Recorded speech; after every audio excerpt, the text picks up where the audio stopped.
Hello friends, in this video I will show you how it's possible to disassemble the front panel of the door. It's attached here with several screws and it's standby fasteners. It's necessary to remove them to don't damage.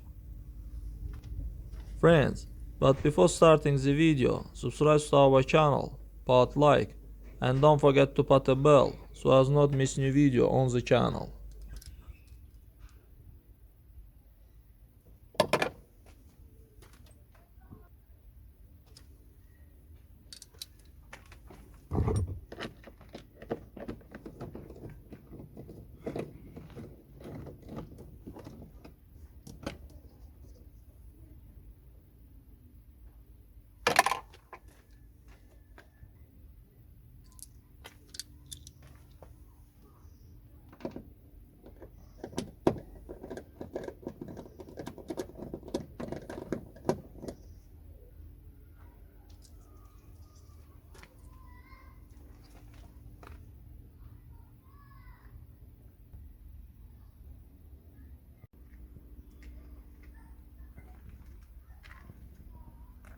That's all guys, subscribe to our channel, put like and don't forget to put a bell so as not miss new video on the channel.